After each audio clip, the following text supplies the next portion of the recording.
jamais me sectarizei,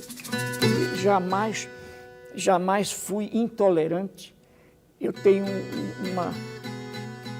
um gosto de respeitar as diferenças, o que me abre democraticamente no mundo e ao mundo.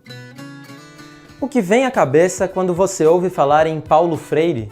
Pois é, 100 anos depois do nascimento dele, ninguém que tem contato com sua obra permanece indiferente.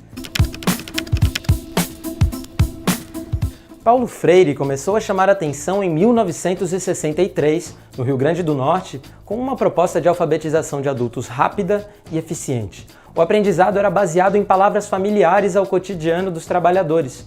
Em 40 horas, muitos deles já conseguiam ler e escrever.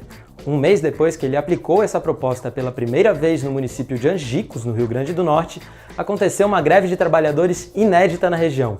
Muita gente atribuiu aquele acontecimento a Paulo Freire. Já naquela época, o educador era chamado de praga comunista pelos proprietários rurais do município. De fato, ele não estava interessado só em ensinar a ler e escrever, muito menos em formar mão de obra barata.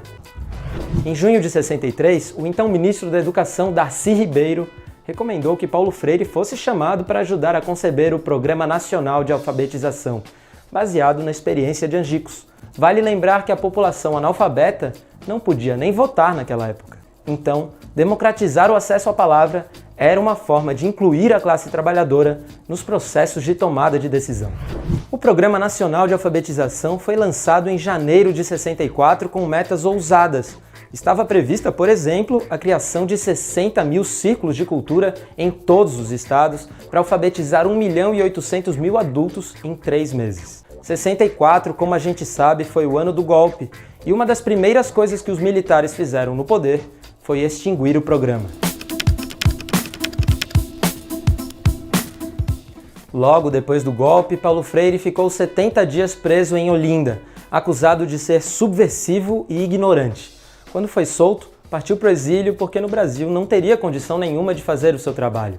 Durante 15 anos, Freire esteve na Bolívia, no Chile, na Suíça e nos Estados Unidos. Deu aula em Harvard, foi consultor do Conselho Mundial de Igrejas e liderou projetos educacionais em Guiné-Bissau, Moçambique, Zâmbia e Cabo Verde.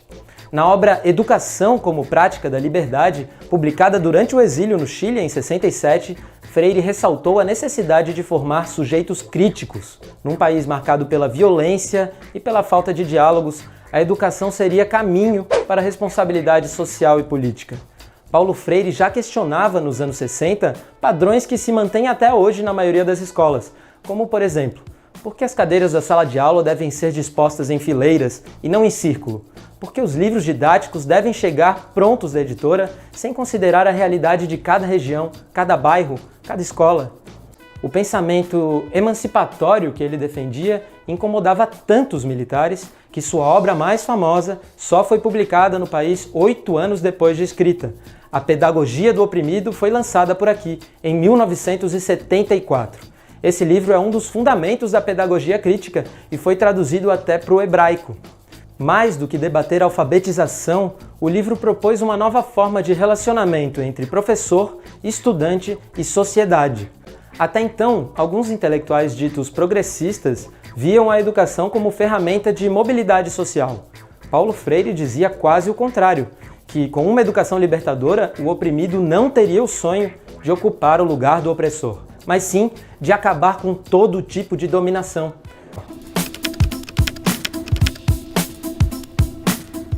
Paulo Freire voltou do exílio em 1980. Com o fim da ditadura, ele pôde vivenciar suas ideias na prática e aí, claro, incomodou e inspirou mais ainda. Entre 89 e 91, Freire foi secretário de Educação da cidade de São Paulo na gestão de Luiza Erundina. Nesse período, entre outras inovações, foi criado o movimento de alfabetização de jovens e adultos, adotado até hoje por várias prefeituras. Na prática, ele reafirmou a ideia de que a educação é um ato político. Os oprimidos precisam recuperar seu senso de humanidade para então superarem essa condição. Em 92 foi fundado o Instituto Paulo Freire, uma associação sem fins lucrativos que até hoje mantém acesa a chama das ideias do educador brasileiro. Aliás, Talvez você não saiba, mas ele é recordista em títulos de doutor honoris causa pelo mundo. Paulo Freire morreu em 1997.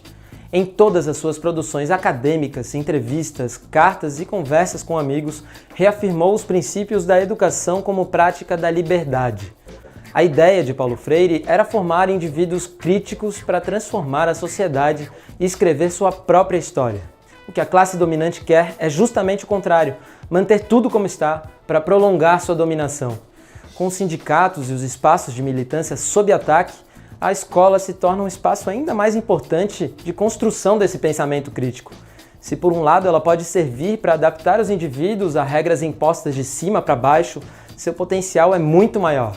Com uma educação libertadora, os indivíduos podem coletivamente intervir na realidade.